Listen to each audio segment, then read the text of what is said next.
I'm not even necessarily a Golden State Warriors fan, but I'm, as a basketball, journalist, as a journalism student, now my senior year, about to go into graduate school to get a master's in journalism. I feel like it would be, a detriment to my channel and just myself if I don't acknowledge these Golden State Warriors young guys.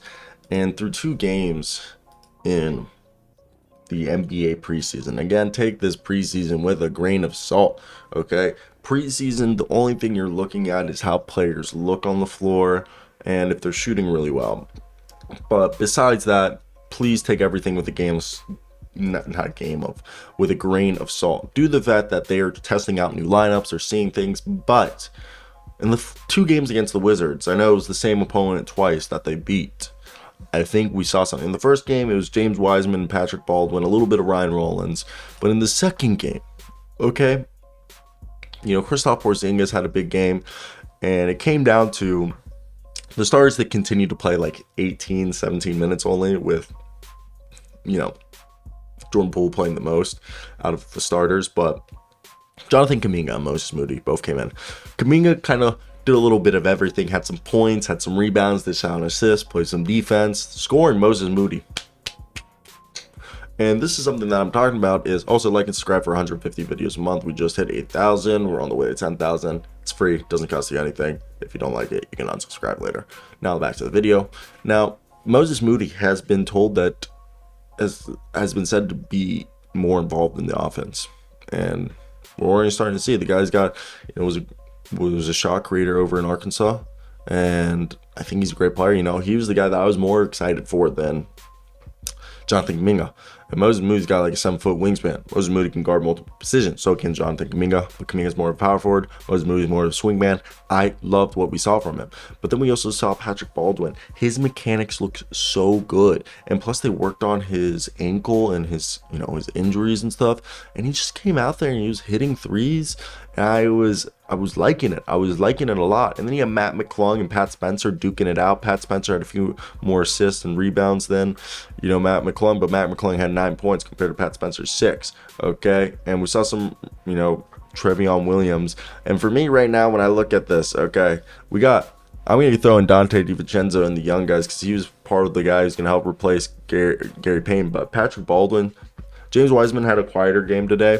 But Jonathan Kuminga, Moses Moody, Patrick Baldwin, James Wiseman, like right there, they got 4 guys. And then you throw in Dante DiVincenzo, who's more of a vet, but he's still somebody that they brought this past season. And I know it's a long shot that Pat Spencer or Matt Mcclung make the roster, but obviously we're hoping for one of those guys to make it. Pat Spencer being one of the greatest lacrosse players in recent history in college, college lacrosse. And then transferred and played basketball at Northwestern, while Matt Mcclung, he was a phenom in high school and as well as at Georgetown and Texas Tech. So I think it was definitely, fun to watch. And look, I definitely think when we look at this, something that interests me a lot is just, hey, how... And like, I like Patrick Baldwin, and I saw Treese. He just posted a video calling Pat Baldwin like the next star sharpshooter for the team. And I'm not going to go that far because I'm like, I feel like that's a lot. But having a guy like Matt Mcclung, Pat Spencer as like the bottom of the best players on the team, then you have of the young guys who are fighting for, while you have Pat Baldwin, James Wiseman, Jonathan Kuminga, and Moses Moody out there scoring the floor. Like this team, they're doing a good job of integrating the young guys and with the older guys and fusing two different timelines. And I like that. That was something I think that was needed. And that's where I want to hear your guys' thoughts. Are you guys on the same page with me, or am I just stupid?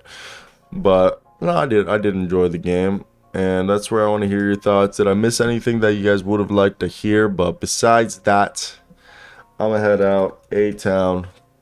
Peace out, guys. I hope you guys did enjoy today's video. Let me hear any of your thoughts that I might have missed. I was just really putting up and just putting up my thoughts. I don't know if there was anything else I should have talked about that, you know, that should have talked about. Also, hopefully Jonathan Kuminga's fine after that fall during the game. But besides that, I'm out. Go check out our NBA show. Link is in the description. But besides that, that's all we had for today. Yeah, I don't think we're going to talk about anything else. So, also, James Wiseman hit a 3-point shot, and that was pretty crazy. So, you know, it was wild that he hit that 3-point. It was cool. And that's it. Bye. I feel like I'm milking this.